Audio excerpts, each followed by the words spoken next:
Kalau minta sama Allah, berdoa sama Allah Subhanahu wa taala, jangan pernah berputus asa, jangan berhenti. Mau 24 jam berdoa, berdoa. Mau banyak permintaannya, banyak permintaan, gak apa-apa. Justru itu Allah senang ketika setiap hamba itu memohon kepada Allah.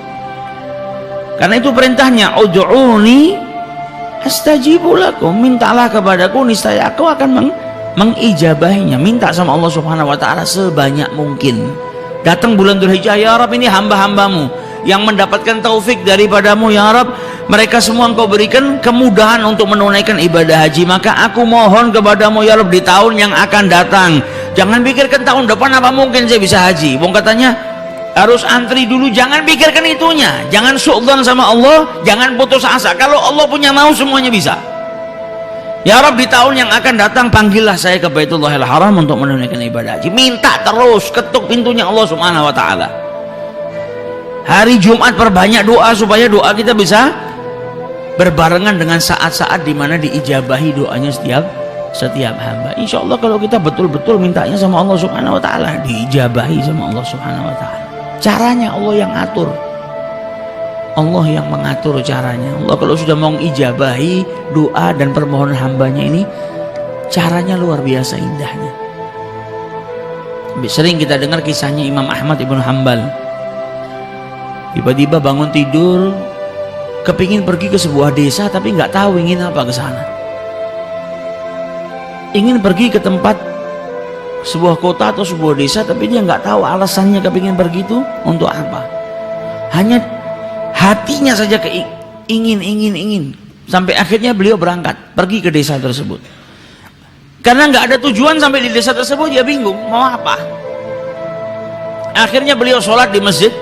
Selesai panggil, sini kau orang asing, iya, nggak punya tempat tinggal, nggak ada. Kalau kau mau berkenan, kau bisa istirahat di tokoku ini, tapi ya sederhana, nggak ada tempat tidur yang mewah. Dibilang nggak apa-apa, alhamdulillah, asalkan saya dapat tempat tinggal.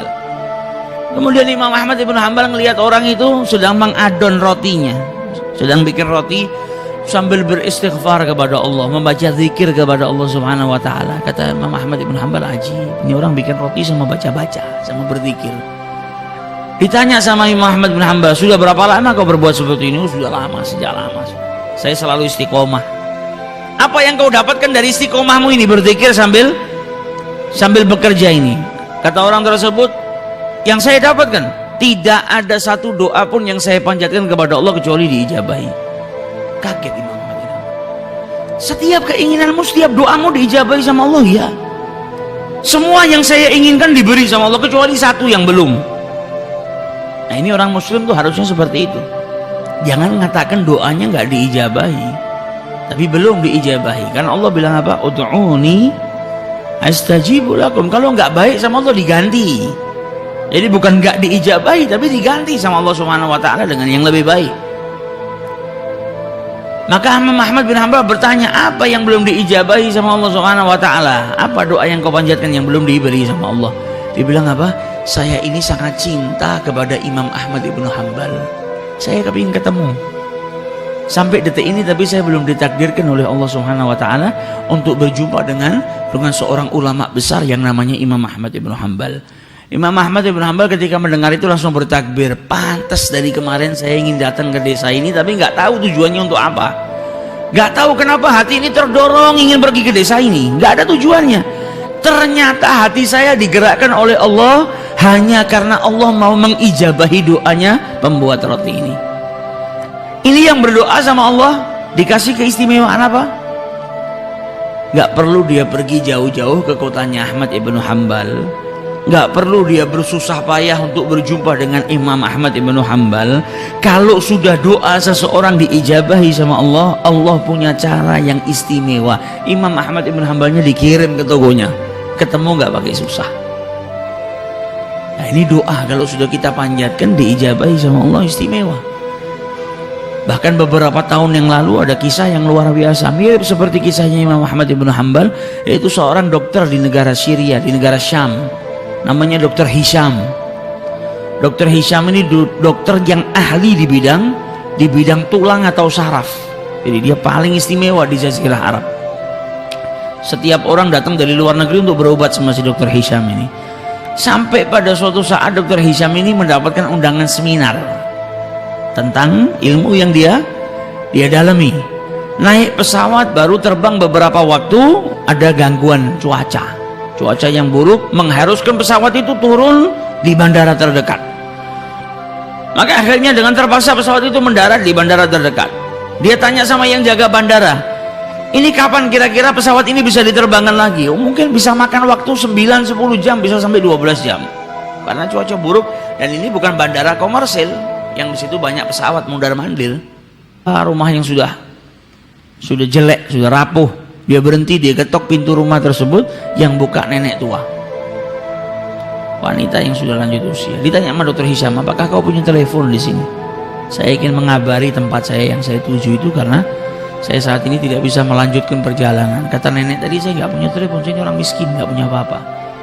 Saya hanya punya teh dan sedikit makanan, kalau kau mau silakan masuk. Saya berikan teh dan sedikit makanan untuk menghangatkan dirimu. Maka masuk Dr. Hisham, duduk, minum teh, dikasih makanan. Nenek tadi kembali ke kursinya. Kemudian di kursinya dia berzikir kepada Allah, berdoa kepada Allah Subhanahu wa Ta'ala. Dilihat sama Dr. Hisham, luar biasa ini nenek. Di malam hari dia duduk, dia berdoa kepada Allah. Tanpa Dr. Hisham sadari, ternyata di sebelah nenek tadi ada anak kecil yang terbujur kaku. Ditanya sama Dr. Hisham, ini anak sebelah kau ini siapa? Ini cucuku. Mana orang tuanya? Orang tuanya sudah meninggal, bapak ibunya mati sudah, yatim piatu. Ini anak saya yang rawat dari kecil. Ditanya sama Dr. Hisham, kenapa anak ini dari tadi saya lihat gak bergerak? Maka dijawab oleh nenek tadi, ya anak saya punya kelainan, ada penyakit di tulangnya atau di sarafnya yang menjadikan sekujur tubuhnya gak bisa bergerak. Dan kata orang-orang di sini gak ada yang bisa menyembuhkan penyakit anak saya kecuali dokter terkenal namanya Dr. Hisham, ada di negara Syam. Tapi apalah daya, saya orang miskin, gak punya apa-apa. Untuk pergi ke kota yang dekat saja saya nggak mampu, apalagi naik pesawat ke negara lain ngobatkan cucu saya nggak mampu. Tapi saya punya Allah. Kalau Allah sudah punya mau, nggak ada yang nggak bisa. Makanya saya terus mohon kepada Allah Subhanahu wa Ta'ala. Maka Dr. Hisham mendengar ucapan nenek tadi, badannya gemetar. Ya Allah, ternyata pesawat nggak bisa melanjutkan perjalanan, turun di bandara darurat. Saya naik mobil pun nggak bisa melanjutkan perjalanan, diberhentikan sama Allah di rumah nenek tua ini. Ternyata semua kejadian ini hanya untuk mengabulkan doa nenek tua ini yang tidak pernah berputus asa memohon kepada Allah Subhanahu wa Ta'ala. Jadi semua yang saya lakukan ini ternyata hanya cara Allah untuk mengabulkan doa si nenek tadi. Nah, ini istimewanya orang kalau sudah doa, nggak perlu mikirkan caranya kita orang. Ini nenek gak perlu ngumpulkan duit, gak perlu terbang bawa cucunya susah payah, gak perlu mengikut antri dapat nomor sekian supaya mengobatkan cucunya. Dokter Hishamnya dikirimkan oleh Allah Subhanahu wa Ta'ala ke rumahnya. Maka dari itu jangan putus asa. Kalau kepingin berangkat haji, jangan matematika. Dari mana uangnya? Dari mana uangnya? Minta sama yang punya dunia dan seisinya. Kalau Allah sudah mau menakdirkan kita, ngundang kita, nggak ada yang mustahil. Akan dikirimkan rezeki oleh Allah Subhanahu wa Ta'ala ke rumah kita, dan kita pun bisa berangkat menunaikan ibadah haji. Ini yang